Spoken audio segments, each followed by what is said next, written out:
여보, 백구 저러다가 병 나는 거 아니야? 아버지가 돌아가신 후 아버지가 가장 아꼈던 백구는 완전히 다른 개가 되어버렸어요. 예전엔 그렇게 활발하고 사람 좋아하던 녀석이었는데 어느 날부터인가 마당 한 구석에 웅크리고 앉아서 하루 종일 멍하니 있기만 했습니다. 밥도 제대로 안 먹고 산책을 나가자고 해도 고개만 젓더니 다시 그 자리로 돌아가곤 했어요. 마치 아버지를 기다리는 것처럼. 시간이 지나면 괜찮아질 거라고 생각했어요. 개들도 사람처럼 슬픔을 느끼겠지만 또 적응하면서 살아가는 거 아니겠어요? 하지만 1년이 지나도록 백구는 변하지 않았습니다. 오히려 더 심해졌어요. 가끔씩 마당 한가운데서 하늘을 보고 길게 울부짖곤 했는데 그 소리를 들으면 가슴이 먹먹해졌습니다. 마치 아버지를 부르는 것 같았거든요. 그리고 그해 3월, 저희 가족의 운명을 바꿀 그날이 다가왔습니다. 아버지 일주기였어요. 가족들이 모여서 성묘를 가기로 했는데 그날따라 백구가 자꾸 눈에 밟혔습니다. 여보, 백구도 데려가는 게 어떨까? 제 아내 수경이가 조심스럽게 제안했어요. 아버지 만나면 기분이 나아질지도 몰라. 그래, 한번 데려가자. 아버지도 백구 보고 싶어 하실 거야. 성묘 당일 아침 백구한테 차에 타라고 하자 귀를 쫑긋 세웠어요. 평소 같으면 관심도 안 보였을 텐데 그날따라 꼬리를 살짝 흔들며 차 쪽으로 다가왔습니다. 백구가 나오네. 진영이도 신기해했어요. 정말 오랜만에 보는 백구의 적극적인 모습이었거든요. 아버지 산소까지는 차로 40분 정도 걸렸어요.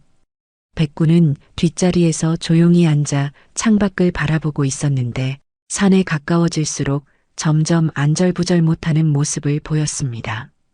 산소에 도착하니 바람 한 점 없이 고요했어요. 가족들은 성묘 준비를 하고 백구는 자유롭게 풀어놨죠.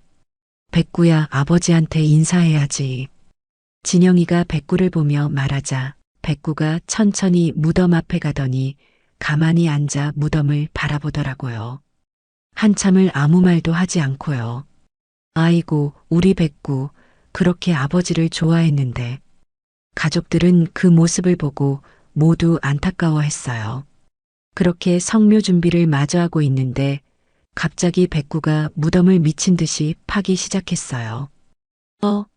백구야, 뭐 하는 거야? 저는 깜짝 놀라서 소리쳤어요. 백구는 앞발로 무덤의 흙을 격렬하게 파헤치며 낑낑거리는 소리를 내고 있었습니다. 백구 그만해. 진영이가 뛰어가서 백구를 말렸지만 백구는 전혀 멈출 기색이 없었어요. 오히려 더 격렬하게 파기 시작했습니다. 왜 저러는 거야? 수경이도 당황한 표정으로 다가왔어요. 백구의 행동은 정말 이상했습니다.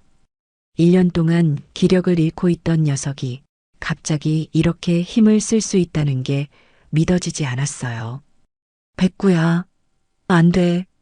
제가 백구를 끌어안고 말리려 했지만 백구는 제 팔을 빠져나가 다시 무덤으로 달려갔습니다. 그리고는 더욱 필사적으로 땅을 파기 시작했어요. 형, 이상해. 백구가 이렇게까지 할 리가 없는데. 진영이 말이 맞았어요. 평소 얌전하고 말 잘 듣던 백구가 이렇게 고집을 부린 적은 한 번도 없었거든요. 결국 저희는 백구를 차에 태우고 급히 성묘를 마쳤습니다.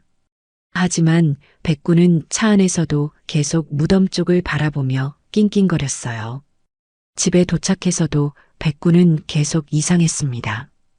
마당을 빙글빙글 돌면서 킁킁거리더니 갑자기 하늘을 보고 길게 울부짖었어요. 그 울음소리는 평소와 달랐어요. 더 애절하고 더 간절했습니다. 그날 밤 저는 잠을 이룰 수가 없었습니다. 자꾸만 백구의 모습이 떠올랐어요. 그 필사적으로 무덤을 파던 모습, 차 안에서 계속 뒤를 돌아보던 모습. 설마 정말 뭔가 있는 건 아니겠지? 다음 날 저녁 저희 가족은 한자리에 모였습니다. 다들 어제 백구 행동 봤지? 제가 먼저 입을 열었습니다. 솔직히 말해서 뭔가 이상해. 아내도 고개를 끄덕였습니다. 진영이가 조심스럽게 말했습니다. 혹시 아버지 돌아가실 때 뭔가 이상한 점이 있었나? 그 말에 저는 잠시 멈칫했습니다. 생각해 보니까 아버지가 조금 갑자기 돌아가시긴 했어. 맞아요. 전날까지도 괜찮았는데 의사 선생님은 뭐라고 하셨어? 진영이가 물었습니다. 심장마비라고 했지. 연세도 있으시고 자연스러운 임종이라고. 그때는 그냥 그런 줄 알았어요. 아버지 연세도 많으셨고 큰 병 없이 편안하게 가신 것에 오히려 다행이라고 생각했었거든요. 근데 지금 생각해보니 좀 갑작스럽긴 했어. 그래, 나도 그때 이상하다고 생각했어. 진영이도 고개를 끄덕였습니다. 형, 혹시 백구가 뭔가 알고 있는 건 아닐까? 걔들이 사람보다 감각이 뛰어나다고 하잖아. 수경이가 말했습니다. 동물들이 사람이 모르는 걸 안다고 하잖아요. 지진이 일어나기 전에 개들이 먼저 알아채는 것처럼. 저는 깊은 한숨을 쉬었습니다. 솔직히 말해서 나는 확인해 보고 싶어. 파묘를 해보는 건 어때? 그 말이 나오는 순간 식탁 위에 정적이 흘렀습니다. 가족들 사이에서도 의견이 갈릴 수 있는 민감한 문제였습니다. 형, 그럴 필요까진 있을까? 진영이가 조심스럽게 물었습니다. 백구의 행동이 수상하긴 했지만 파묘까지 하는 건 너무 큰일 아닌가? 나도 처음엔 그렇게 생각했어. 하지만 그때를 다시 생각해봐. 1년 동안 풀 죽어 있다가 무덤에서 갑자기 그랬던 게 우연일까?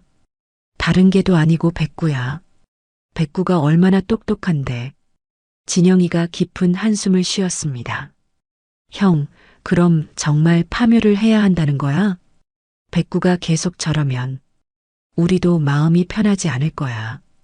우린 계속 이렇게 찝찝하게 살아갈 거라고. 차라리 한번 확인해 보자. 별일 없으면 다시 잘 묻어두면 되지. 진영이도 결국 고개를 끄덕였습니다.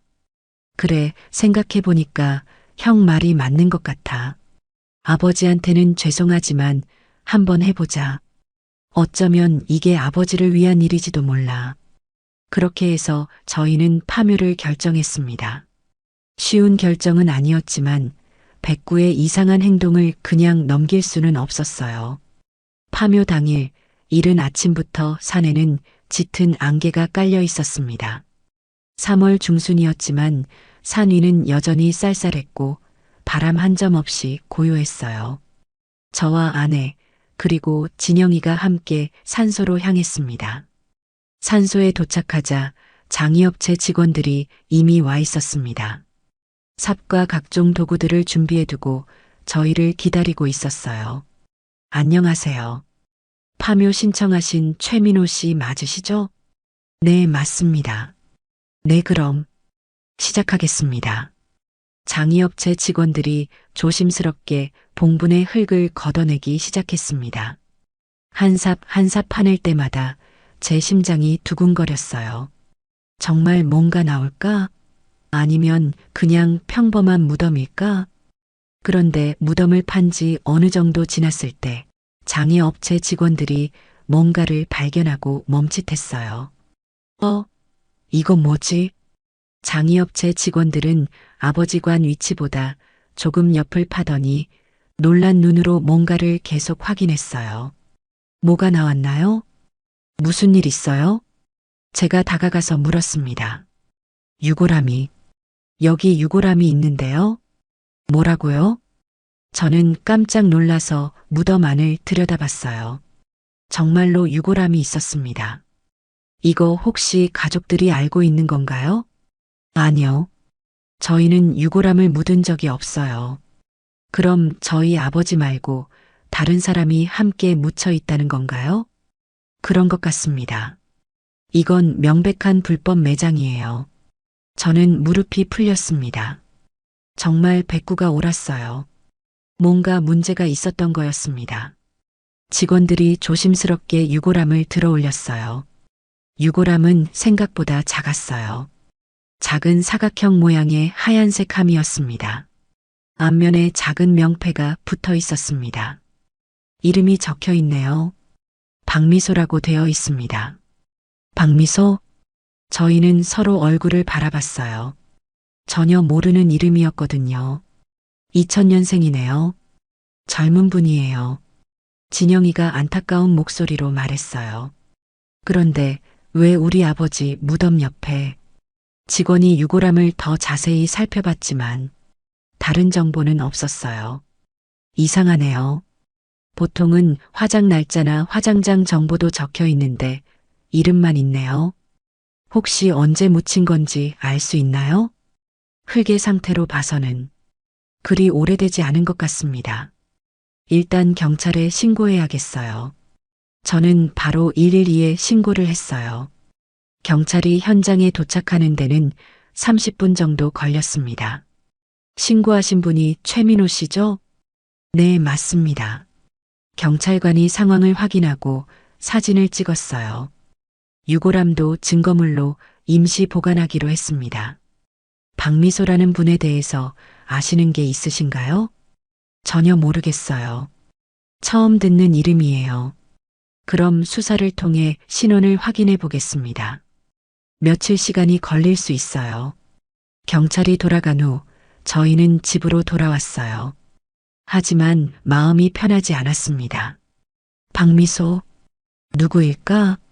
23살이면 정말 젊은 나이인데 아무 관련 없는 사람이 아버지 무덤 옆에 묻힐 리는 없고 뭔가가 있는 것 같은데 며칠이 지나고 경찰서에서 연락이 왔어요. 신원 확인이 쉽지 않은 상황입니다. 동명이인이 너무 많고 정보도 너무 제한적입니다. 그럼 어떻게 해야 하나요?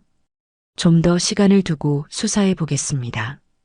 혹시 고인과 관련해서 짐작되는 분이 있으시면 연락 부탁드려요. 전화를 끊고 나서 저는 고민에 빠졌어요.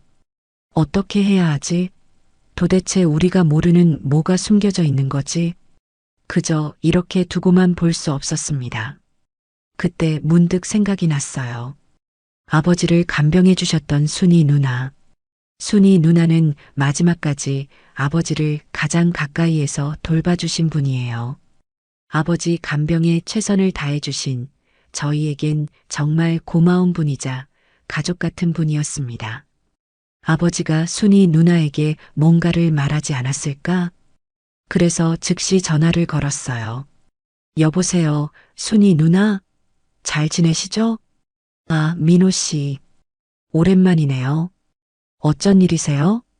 누나, 혹시 시간 괜찮으시면 저희 집에 좀 와주실 수 있어요? 아버지 관련해서 여쭤볼 게 있어서요. 아버님 관련해서요? 무슨 일인데요? 순이 누나의 목소리에 약간의 긴장감이 섞였어요.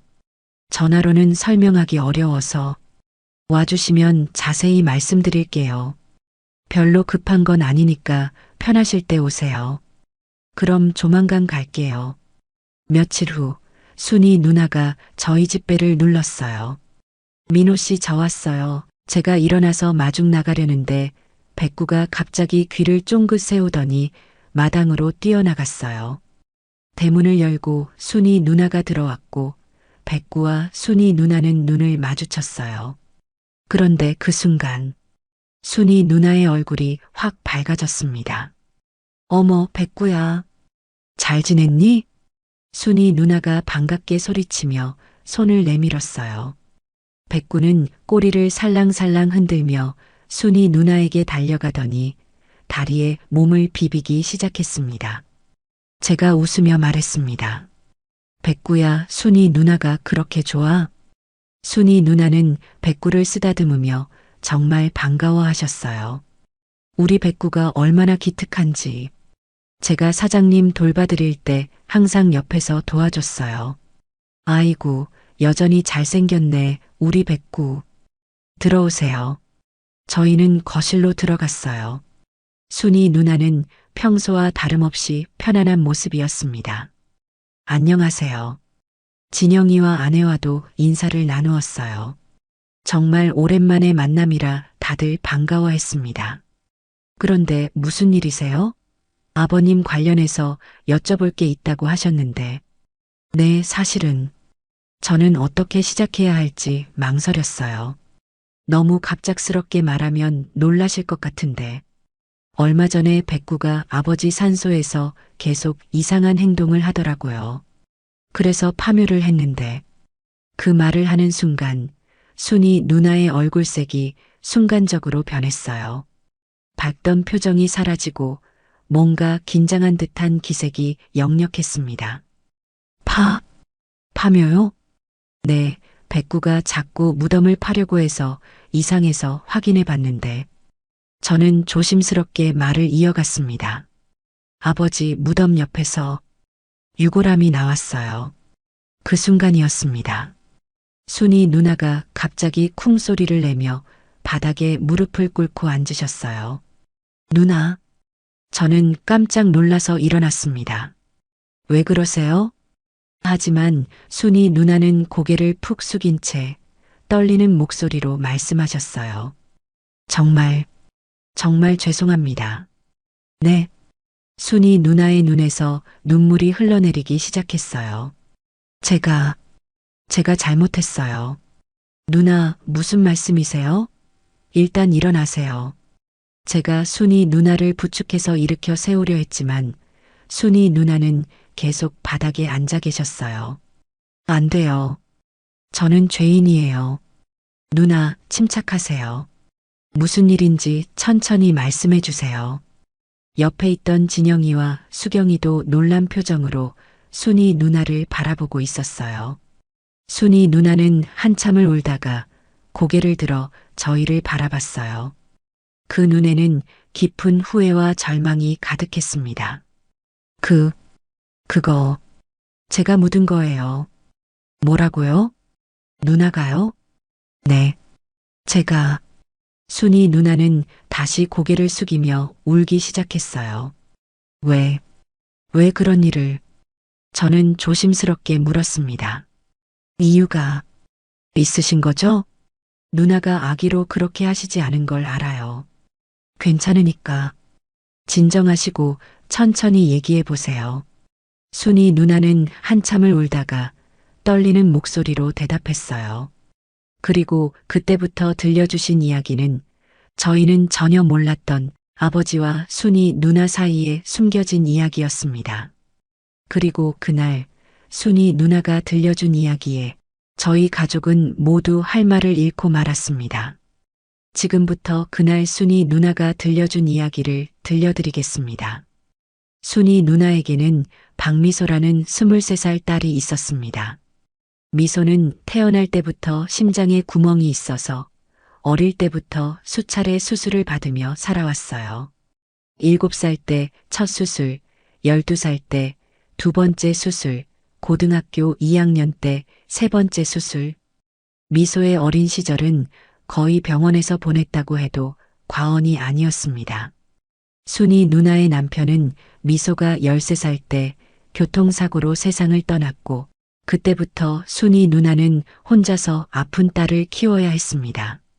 남편이 남겨놓은 보험금과 집까지 팔아가며 미소의 병원비를 댔어요. 그럼에도 병원비가 부족해서 간병일, 청소일 닥치는 대로 일했습니다. 미소는 참 착한 아이였다고 합니다. 엄마가 이렇게 고생하는데 내가 공부라도 잘해야지. 그렇게 미소는 의대에 진학했어요. 자신처럼 아픈 사람들을 돌보는 의사가 되고 싶다고 했습니다. 엄마, 내가 의사가 되면 엄마는 이제 일 안 하셔도 돼요. 그런데 세상은 호락호락하지 않았습니다. 졸업을 앞두고 있던 어느 날 미소가 쓰러진 겁니다. 응급실로 달려갔을 때 의사는 심장 상태가 급격히 악화됐다고 했습니다. 즉시 대형 수술이 필요하지만 성공 확률은 30%도 안 된다고 했습니다. 그리고 수술비는 5천만 원. 순이 누나는 망설일 시간도 없었어요. 돈이 없어도 일단 수술부터 받게 해달라고 의사에게 매달렸습니다. 저희 딸 살려주세요. 돈은 제가 어떻게든 마련할게요. 하지만 병원에서는 수술비 선납을 요구했어요. 이미 밀린 병원비까지 합쳐서 총 7천만 원을 먼저 내야 한다는 거였습니다. 순이 누나는 그 길로 사채업자를 찾아갔어요. 이자가 상당했지만 딸의 생명 앞에서는 그런 것도 중요하지 않았습니다. 집에 있던 모든 것을 담보로 잡히고 손에 피가 나도록 도장을 찍었어요.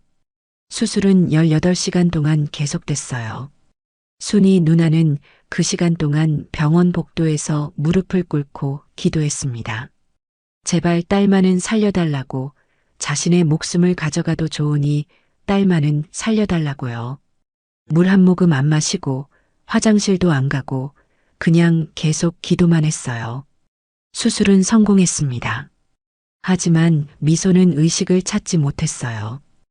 혼수 상태입니다. 언제 깨어날지는 알 수 없습니다. 의사의 말에 순이 누나의 세상이 무너졌어요. 딸의 목숨은 건졌지만 식물인간이 되어 병원 침대에 누워만 있게 됐습니다. 그때부터 순이 누나의 진짜 지옥이 시작됐어요. 매달 병원비는 300만 원씩 나갔고 사채 이자도 매달 250만 원씩 갚아야 했어요. 월급으로는 감당할 수 없는 돈이었습니다. 하루에 4시간씩 자면서 일했어요.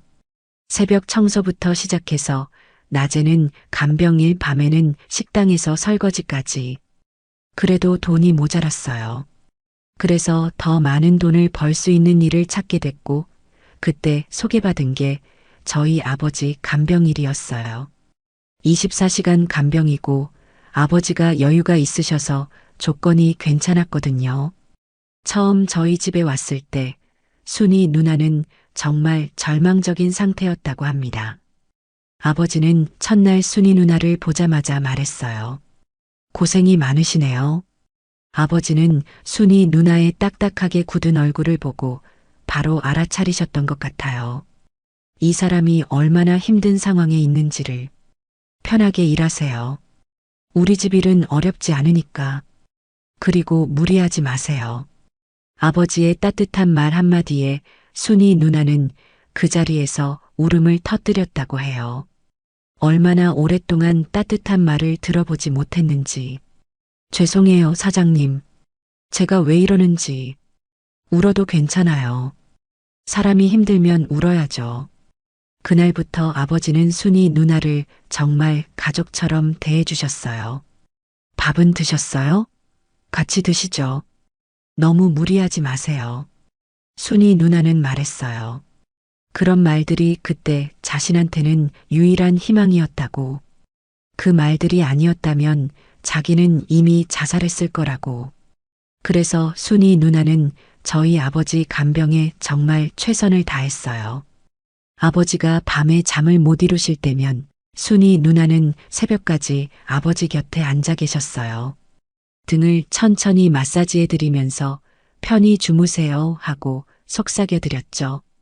아버지가 입맛이 없어 하실 때는 새벽에 일어나서 죽을 끓여오곤 하셨어요. 아버지 목욕도 순이 누나가 직접 도와드렸어요. 혼자서는 위험하시니까 매번 꼼꼼하게 챙겨드렸죠. 물 온도는 어떠세요? 너무 뜨겁지 않죠? 등 씻어드릴게요. 정말 친딸이 해드리는 것처럼, 아니 그보다 더 세심하게 돌봐드렸어요. 아버지가 기침을 하시면 등을 토닥토닥 해드리고 목이 마르시다고 하면 벌꿀차를 정성스럽게 타드리고 다리가 저리시다고 하면 1시간씩 무릎을 주물러 드렸어요.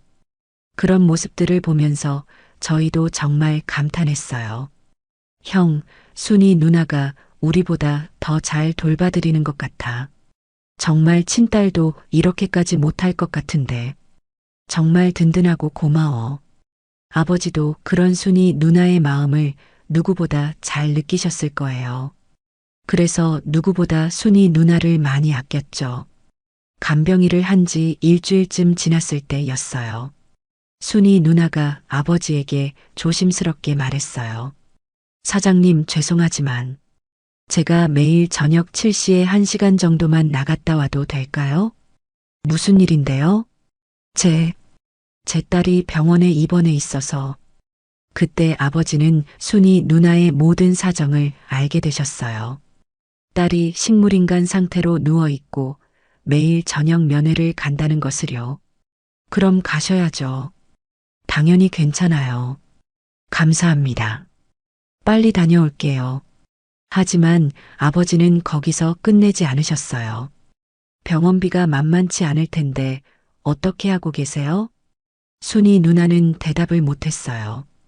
어떻게 사채까지 쓰면서 병원비를 대고 있다고 말할 수 있었겠어요. 힘드시죠? 아버지의 조용한 말에 순이 누나는 다시 눈물이 났다고 해요.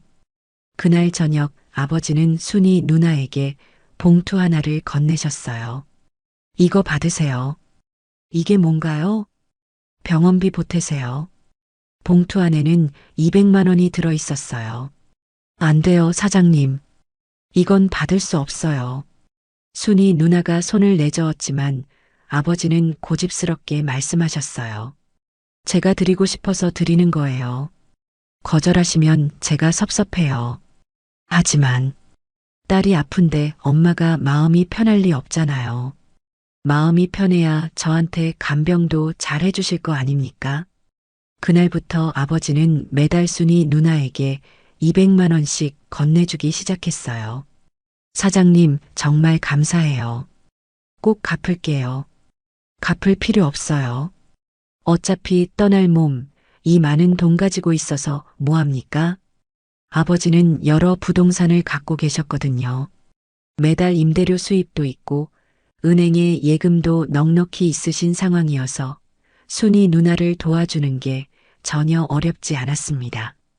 저는 지금까지 여러 명의 간병인을 만났어요. 하지만 순이 씨만큼 첫 만남부터 마음이 간 사람은 없었습니다. 마치 오랜만에 만난 가족같이 편했어요. 이것도 운명이라면 운명인 거죠. 그런데 그런 분이 이런 힘든 일을 겪고 있다니. 그래서 돕고 싶은 겁니다. 그러니까 제 성에 거절하지 마세요. 가족이라는 말을 들었을 때 순이 누나는 울컥했다고 해요. 진짜 가족도 이렇게 해주지 않을 텐데 그렇게 몇 달이 지나면서 아버지와 순이 누나는 정말 가족 같은 관계가 됐어요. 순이 누나는 밤낮 없이 정말 최선을 다해 간병했고 아버지는 순이 누나의 인생과 미소에 대한 이야기를 나누면서 서로에 대해 더 잘 알게 됐습니다. 미소는 정말 착한 아이예요. 엄마 걱정할까봐 아프다는 소리 안 했거든요. 그런 딸을 두셨으니 참 자랑스럽겠습니다. 의사가 되는 게 꿈이었어요. 자기처럼 아픈 사람들을 돌봐주고 싶다고. 꼭 깨어날 거예요. 순이 누나가 아버지께 미소 사진을 보여드렸어요. 사장님, 저희 딸 사진이에요. 학사모를 쓰고 밝게 웃고 있는 모습이었죠. 정말 예쁘네요. 순이 씨 닮았어요. 아버지는 사진을 한참 보시더니 말씀하셨어요. 제 딸 같기도 하네요. 네. 순이 씨 딸이라고 하니 저한테도 소중한 느낌입니다. 심지어 아버지는 직접 미소를 보러 병원에 가기도 하셨어요. 미소야, 할아버지야. 의식이 없는 미소에게 말을 걸어주시고 손을 잡아주시고 이마를 쓰다듬어 주셨어요. 우리 미소, 빨리 깨어나야 해. 할아버지가 맛있는 거 많이 사줄게. 그런 아버지의 모습을 보며 순이 누나는 정말 가족이 된 것 같았다고 해요. 세상에 이런 분이 있다는 게 믿어지지 않았다고요. 지옥 같았던 제 인생에 천사가 내려온 것 같았다고요. 그러던 그의 겨울, 미소의 상태가 더욱 악화되고 있을 때였어요. 순이 누나는 매일 병원과 저희 집을 오가며 정말 힘든 시간을 보내고 계셨어요. 아버지가 평소보다 조용히 계시더니 순이 누나를 불러서 말씀하셨어요. 순이 씨, 잠깐 앉으세요. 말씀드릴 게 있어요. 네, 사장님. 순이 누나가 아버지 옆에 앉으시자 아버지는 한참을 망설이시더니 조심스럽게 입을 여셨어요. 순이 씨, 사실 말이에요. 저는 이제 얼마 남지 않은 것 같아요. 사장님, 그런 말씀 마세요. 순이 누나가 깜짝 놀라며 손을 저었어요. 아니에요. 제가 제 몸을 제일 잘 아는데 요즘 몸이 예전 같지 않아요. 아버지의 목소리에는 담담함이 있었어요. 순이 누나는 눈물이 글썽해지셨어요. 아버지는 순이 누나의 손을 잡으시며 말씀하셨어요. 한 가지 부탁이 있어요. 나중에 아주 나중에 말이에요. 순이 씨도 그렇고 미소도 그렇고 세상을 떠나게 되면 제 옆이 모시고 싶어요. 저희는 가족이니까요. 아버지는 아셨던 거예요. 미소가 오래 살지 못할 거고 순이 누나도 재정 상황이 여의치 않아서 자기가 떠나면 미소 장례도 제대로 못 치를 것 같았던 거죠. 그래서 그런 얘기를 하셨던 것 같아요. 아버지는 잠시 말을 멈추시더니 더욱 간절한 목소리로 말씀하셨어요. 순이 씨, 혼자 힘들어하지 마세요. 세상에 혼자 남겨진다고 생각하지도 마세요. 우리 가족이 있잖아요. 민호와 진영이도 순이 씨를 정말 좋아해요. 제가 없어도 저희 아들들이 순이 씨를 잘 챙겨드릴 거예요. 사장님, 저는 정말 순이 누나는 말을 잇지 못하고 울기만 하셨어요. 울지 마세요. 제가 감히 그런 곳에 감이라는 말씀 마세요. 우리 가족인데 당연한 거예요. 아버지는 미소를 지으시며 말씀하셨어요. 순이 씨 덕분에 제 마지막 시간이 이렇게 행복해요. 혼자였다면 얼마나 외로웠을까요? 그리고 미소 때문에도 제 마음이 따뜻해요. 제가 못다 키워본 딸을 가진 기분이에요. 저는 어떻게든 순이 씨와 미소를 끝까지 책임지고 싶습니다. 그게 제 마지막 바람이에요. 사장님, 그러니까 약속해 주세요. 너무 혼자 끙끙 앓지 마시고 힘들 때는 우리 아들들한테 얘기하시고 그렇게 행복하게 사시다가 마지막에 다시 우리 함께 해요. 그날 밤 순이 누나는 정말 오랫동안 우셨다고 해요. 아버지의 그 따뜻한 말씀들이 얼마나 고마웠는지, 그리고 동시에 얼마나 마음이 아팠는지. 하지만 그 약속은 지켜질 수 없었어요. 아버지가 예상보다 훨씬 빨리 돌아가셨거든요. 그날도 평소와 다를 게 없었어요. 아버지는 저녁을 잘 드시고 순이 누나와 이런저런 이야기를 나누셨어요. 순이 씨, 고생 많았어요. 푹 쉬세요. 네, 사장님도 편히 주무세요. 그런데 다음 날 아침 순이 누나가 아버지를 깨우러 갔을 때 이미 깊게 잠드신 것처럼 조용히 돌아가신 상태였어요. 순이 누나는 그 순간을 잊을 수 없다고 했어요. 사장님, 사장님. 아무리 불러도 대답이 없었어요. 그 모든 과정이 꿈 같았다고 해요. 장례식에서 순이 누나는 정말 많이 울었어요. 제가 못 돌봐드렸어요. 순이 누나는 자책했어요. 만약 자신이 더 세심하게 살폈다면, 뭔가 이상한 징조를 미리 알아챘다면. 하지만 저희는 오히려 순이 누나를 위로했어요. 누나가 아버지를 가장 잘 돌봐줬어요. 정말 감사해요. 아버지도 누나 만나서 정말 행복하셨을 거예요. 그러니까 그만 안타까워하세요.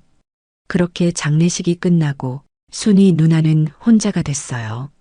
아버지 간병일도 끝나고 수입도 없어지고 미소는 여전히 의식이 없는 상태로 병원에 누워 있고 그때 순이 누나의 마음이 어땠을지 상상이 안 돼요. 세상에서 가장 의지하던 분을 잃고 경제적으로도 막막하고 딸은 깨어나지 못하고 그리고 한 달 후 미소가 세상을 떠났어요. 미소가 세상을 떠난 그날 밤 순이 누나는 병원 복도에서 하염없이 울었어요. 세상에 혼자 남겨진 기분이었거든요. 미소 장례를 치러야 하는데 돈도 없었어요. 통장에 남은 돈은 고작 20만 원 정도였어요. 장례식장에 문의해 보니 가장 작은 빈소라도 300만 원은 들어간다고 했어요.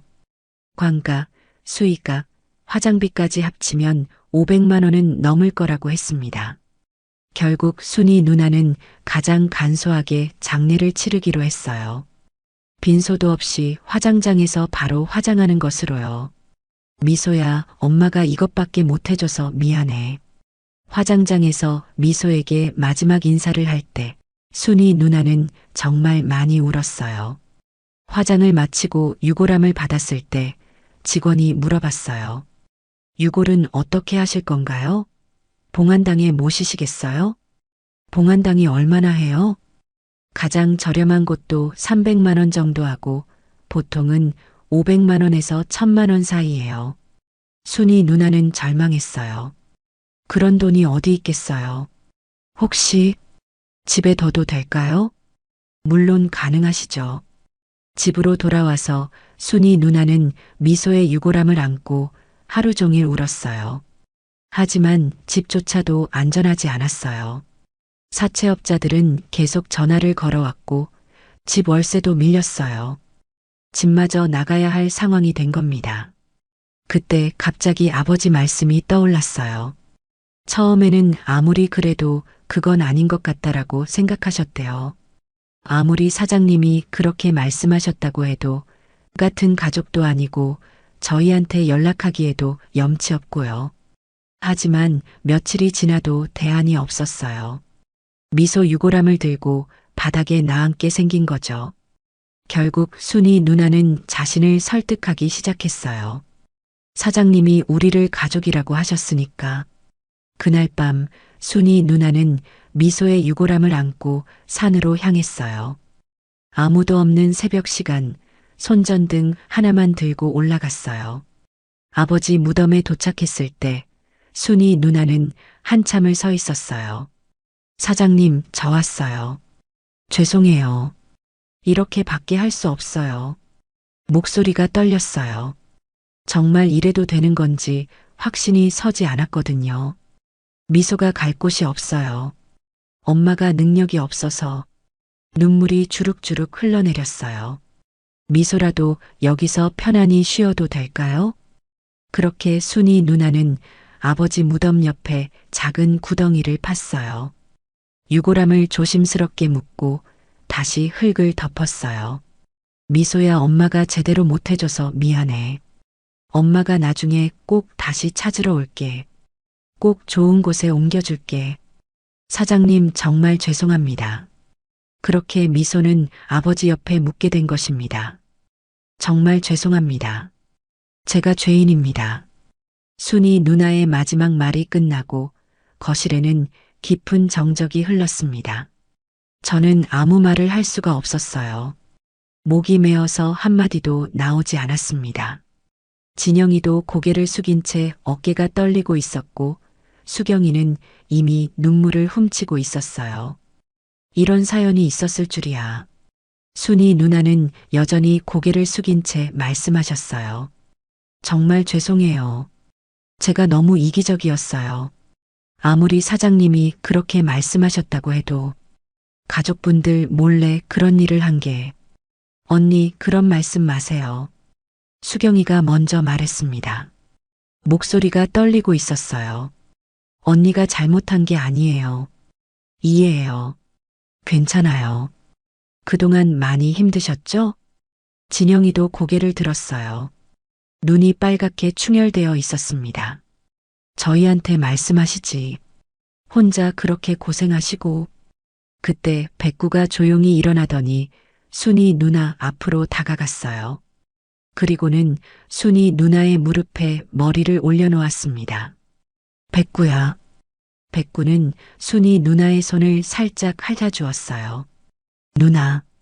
제가 조심스럽게 말했어요. 아버지 말씀이 맞아요. 우리는 가족이에요.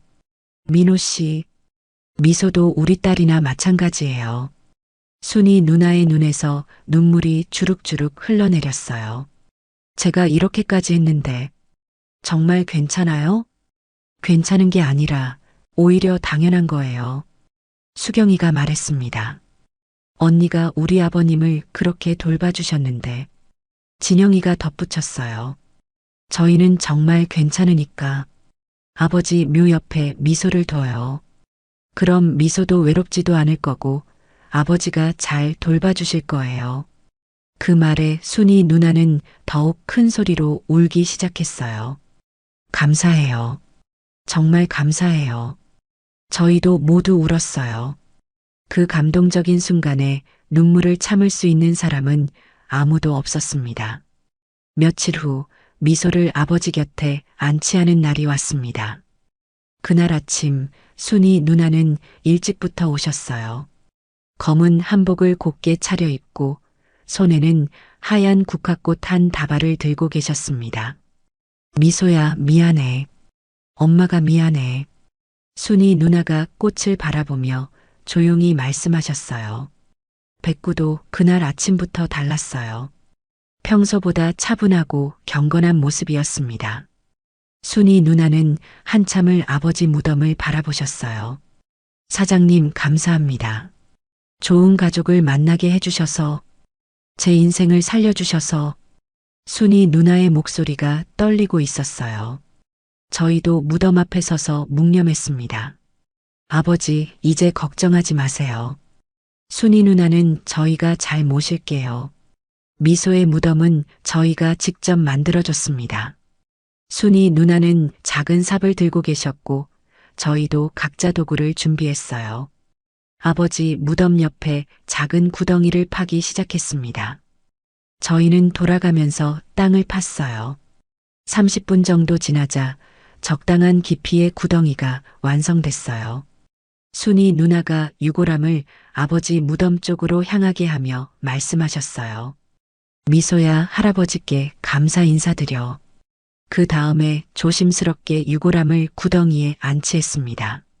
순이 누나의 눈에서 눈물이 흘러내렸지만 이번에는 슬픔보다는 안도의 눈물이었습니다. 저희는 다시 흙을 덮기 시작했어요. 정성스럽게 조심스럽게 덮었습니다. 흙을 다 덮고 나서 저희는 주변을 정리했어요. 아버지 무덤과 자연스럽게 이어지도록 봉분도 조금 다듬었습니다. 순이 누나는 새로 만든 미소의 자리에 가져온 국화꽃을 한 송이 올려놓으셨어요.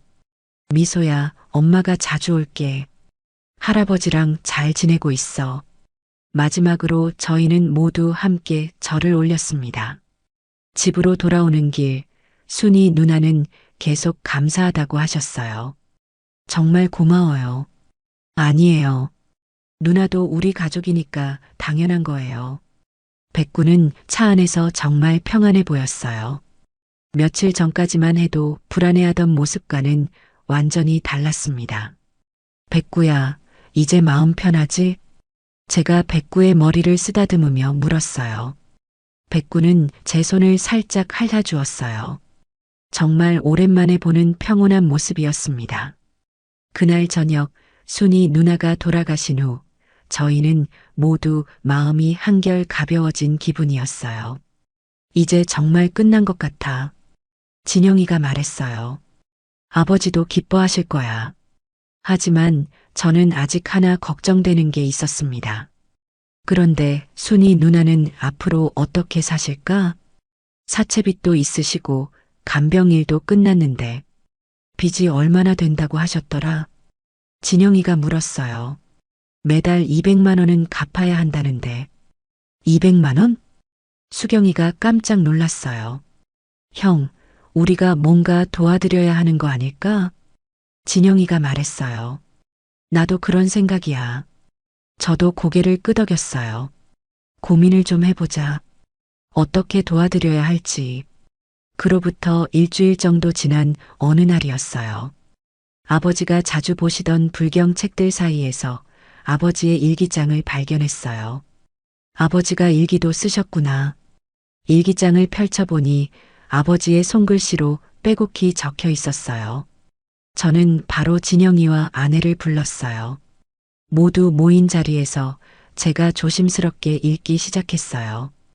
일기의 내용은 순이 누나에 대한 감사 그리고 미소에 대한 이야기. 모두 순이 누나가 했던 말 그대로였습니다. 아버지는 정말 순이 누나를 가족처럼 아꼈고 고마워했습니다. 저희는 그 일기를 보며 마음이 따뜻해졌습니다. 그런데 단 하나 저희가 알지 못했던, 예상하지 못했던 내용이 일기에 있었습니다. 2023년 11월 5일. 나는 이제 얼마 남지 않았다. 내가 떠나면 순희 씨는 어떻게 살아갈까? 걱정이다. 내 재산이라도 넘겨준다면 좋으련만 그건 내 자식들에게 미안한 일이라 말할 수가 없다. 고민이 많은 밤이다. 그리고 며칠 뒤 아버지는 세상을 떠나셨습니다. 형, 이거 진영이가 말했어요. 그래, 잘 됐어. 이렇게 된 거 우리가 아버지 뜻을 따라야지. 저는 바로 순이 누나에게 전화를 걸었어요. 누나, 혹시 시간 되시면 저희 집에 좀 와주실 수 있어요? 아버지 일기장을 찾았는데 누나가 보셔야 할 것 같아서요. 1시간 후 순이 누나가 오셨어요. 일기장을 보시더니 한참을 우셨습니다. 누나, 저희도 결정했습니다. 제가 말했습니다. 우리가 아버지 뜻을 이을게요. 아버지가 순이 누나에게도 재산을 나눠주고 싶어 하셨잖아요. 저는 순이 누나를 바라봤어요. 아버지 재산 일부분을 누나가 받으셔야 해요. 안 돼요. 그건 정말 안 돼요. 순이 누나가 깜짝 놀라며 손을 저었어요. 이미 너무 많이 받았는데 어떻게 재산까지. 누나, 이것도 아버지 뜻이에요. 우리가 무시할 수 없어요. 아버지 유언이에요, 이거. 진영이가 일기장을 들어보이며 말했어요. 순이 누나는 고개를 저었어요. 정말 안 돼요. 하지만 저희의 마음은 이미 정해져 있었어요. 누나 거절하시면 오히려 아버지가 서운해하실 거예요. 누나는 정말 저희보다도 아버지를 잘 돌봐주셨어요. 그런 누나 때문에 저희도 든든했고요. 그리고 아버지뿐만이 아니라 저희도 누나를 가족처럼 생각해요. 그런 누나가 이렇게 힘든데 저희가 도와야죠. 그러니까 꼭 받으세요. 결국 순이 누나는 저희의 강력한 권유에 못 이겨받기로 하셨어요. 물론 재산의 일부였지만 순이 누나가 앞으로 숨통이 트일 정도의 금액이었습니다. 정말 감사해요. 어떻게 이런 은혜를. 누나, 그렇게 고마우면 열심히 사셔서 저희한테 다 돌려주세요. 순이 누나는 그 자리에서 한참을 울며 고마워하다가 자리를 떠났습니다. 그날 저희는 정말 많은 이야기를 나눴어요. 이제 정말로 모든 것이 제자리를 찾은 것 같아. 마음이 후련해. 그로부터 몇 주가 지났습니다. 순이 누나는 아버지의 유산 일부를 받으신 후 사채 빚도 모두 갚으시고 작은 아파트도 마련하셨습니다. 하지만 무엇보다 달라진 건 순이 누나의 표정이었어요. 이제서야 편안한 미소를 보였습니다. 정말 꿈만 같아요. 순이 누나가 저희 집에 놀러 오셔서 말씀하셨어요. 이런 날이 올 줄 누가 알았겠어요. 백구는 순이 누나가 오실 때마다 정말 좋아했어요.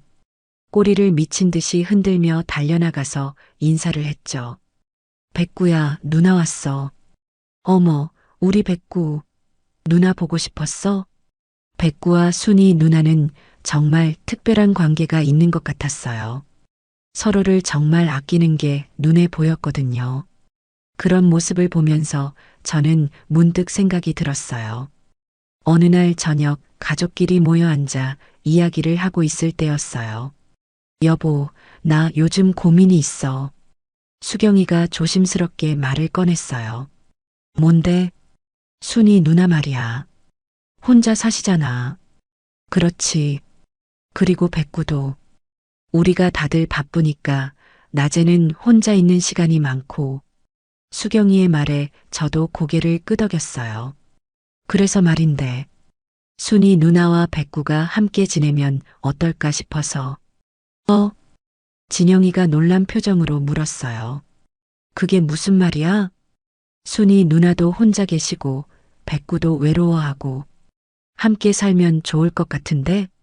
저는 수경이의 제안을 들으며 깊이 생각해 봤어요. 사실 저도 비슷한 생각을 하고 있었거든요. 순이 누나가 혼자 지내시는 게 걱정되기도 했고, 백구가 낮에 혼자 있는 것도 안쓰러웠어요. 생각해 보니까 좋은 아이디어네. 순이 누나도 백구를 정말 좋아하시고, 맞아, 형. 진영이도 동의했어요. 한번 순이 누나 의견을 물어볼까? 며칠 후, 순이 누나가 다시 저희 집에 오셨을 때 조심스럽게 말씀드렸어요. 누나, 혹시 백구와 함께 지내실 생각 없으세요? 네, 백구요? 순이 누나가 깜짝 놀라셨어요. 저희가 워낙 바빠서 백구가 낮에 혼자 있는 시간이 많거든요. 그리고 누나도 혼자 계시고, 백구도 누나를 정말 좋아하고, 누나도 외롭지 않으실 테고, 서로에게 좋을 것 같아서요. 순이 누나는 백구를 바라보셨어요. 백구는 마치 대화 내용을 알아듣는 것처럼 순이 누나 곁에 다가가서 앉았습니다. 백구야, 누나랑 같이 살래? 순이 누나가 백구에게 물어보셨어요. 백구는 꼬리를 흔들며 순이 누나의 손을 하자 주었어요. 마치 그럼요. 라고 대답하는 것 같았습니다. 어머 봐요. 백구가 좋다고 하네요. 네, 좋아요. 저도 백구와 함께 있으면 정말 좋을 것 같아요. 그렇게 해서 백구는 순이 누나와 함께 살게 되었습니다. 백구가 떠나는 날 저희는 모두 아쉬웠지만 한편으론 안심이 되기도 했어요. 백구야, 순이 누나 잘 모셔드려. 제가 백구의 머리를 쓰다듬으며 말했어요. 백구는 제 얼굴을 빤히 바라보더니 작게 짖었어요. 알겠다는 듯이요. 자주 보러 올게, 백구야. 진영이도 백구를 안아주며 말했어요. 민호 씨, 진영 씨, 수경 씨, 정말 감사해요. 이제 저도 가족이 생겼네요. 그날 이후 순이 누나와 백구는 정말 행복하게 지냈어요. 일주일에 한 번씩은 저희가 순이 누나 집에 놀러 가곤 했는데 갈 때마다 정말 행복해 보였어요. 어머, 백구야. 산책 가자. 순이 누나가 말씀하시면 백구는 신이 나서 꼬리를 흔들며 따라갔어요. 백구가 정말 건강해졌네요. 제가 말했어요. 백구의 털도 윤기가 흐르고 표정도 훨씬 밝아졌어요. 저도 백구 덕분에 매일이 즐거워요. 순이 누나도 말씀하셨어요. 아침에 일어나면 백구가 반겨주고 저녁에도 함께 있어주고 정말 외롭지 않아요. 그리고 산책도 매일 하게 되니까 건강해진 것 같아요. 백구야, 순이 언니가 좋아? 수경이가 백구에게 물어봤어요. 백구는 꼬리를 흔들며 순이 누나를 바라봤어요. 정말 순이 누나를 좋아한다는 게 느껴졌습니다. 그렇게 1년이 흘렀습니다. 아버지 이주기가 다가왔어요. 그동안 저희 가족에게는 정말 많은 일들이 있었어요. 순이 누나는 이제 완전히 저희 가족의 일원이 되셨고, 백구는 순이 누나와 함께 정말 행복하게 지내고 있었습니다. 이주기 성묘 전날 밤, 저희는 모두 순이 누나 집에 모였어요. 내일 아버지 이주기네요. 제가 말했습니다. 벌써 2년이 지났다니. 정말 시간이 빠르네요. 그러게요. 정말 많은 일이 있었어요. 순이 누나가 백구를 쓰다듬으며 말씀하셨어요. 백구는 순이 누나 무릎에 머리를 기대고 편안하게 있었어요. 정말 평화로운 모습이었습니다. 백구야, 내일 할아버지 만나러 가자. 순이 누나가 백구에게 말씀하셨어요. 백구는 꼬리를 살짝 흔들어 보였어요. 아직도 아버지를 기억하고 있는 것 같았습니다. 다음 날 아침, 저희는 모두 함께 산소로 향했습니다. 순이 누나와 백구, 그리고 저희 가족 모두가 함께였어요. 3월의 산은 정말 아름다웠어요. 곳곳에 봄꽃들이 피어 있고 새들이 지저귀는 소리가 들렸습니다. 정말 좋은 날씨네요. 수경이가 말했어요. 아버님도 기뻐하실 것 같아요. 산소에 도착했을 때 저는 깜짝 놀랐어요. 무덤 주변에 작은 들꽃들이 가득 피어 있었거든요. 마치 누군가 일부러 심어 놓은 것처럼 예쁘게 피어 있었어요. 이 꽃들은 언제? 진영이도 신기해했어요. 작년에는 이런 꽃들이 없었는데 자연적으로 피어난 것 같네요. 순이 누나가 말씀하셨어요. 정말 예쁘네요. 마치 사장님이 우리를 위해 준비해 주신 것 같아요. 저희는 무덤 앞에서 차례를 지냈습니다. 아버지, 저희 왔어요. 제가 무덤에 대고 말했어요. 저희 모두 건강하게 잘 지내고 있어요. 사장님, 저도 잘 지내고 있어요. 순이 누나도 말씀하셨어요. 정말 감사해요. 미소야, 엄마도 이제 정말 행복해. 할아버지랑 함께 있어서 외롭지 않지? 그때 백구가 갑자기 일어나더니 무덤 주위를 천천히 걸어 다니기 시작했어요. 하지만 2년 전과는 완전히 달랐어요. 불안해하거나 파려고 하는 게 아니라 그냥 평온하게 걸어 다니는 거였어요. 백구가 인사하는 것 같네. 진영이가 말했어요. 백구는 무덤을 한 바퀴 돌더니 저희 앞으로 왔어요. 그리고는 무덤을 향해 앉아서 잠시 가만히 있었습니다. 정말 신기한 모습이었어요. 사장님, 백구가 인사드려요. 순이 누나가 말씀하셨어요. 백구야, 할아버지한테 잘 지낸다고 말씀드려. 백구는 한 번 더 짧게 짖었어요. 정말 말하는 것 같았습니다. 그 순간 바람이 살랑 불어왔어요. 무덤 위의 들꽃들이 바람에 흔들리면서 정말 아름다운 모습을 보여줬어요. 한참을 그렇게 있다가 저희는 일어났어요. 이제 가야겠네요. 아버지, 미소야, 저희 갈게요. 또 올게요. 백구도 마지막으로 무덤을 바라보더니 고개를 숙였어요. 집으로 돌아오는 길, 저희는 모두 마음이 따뜻했어요. 정말 좋은 성묘였네요. 순이 누나가 말씀하셨어요. 마음이 정말 편해졌어요. 저희도요. 백구는 차 안에서 정말 평안해 보였어요.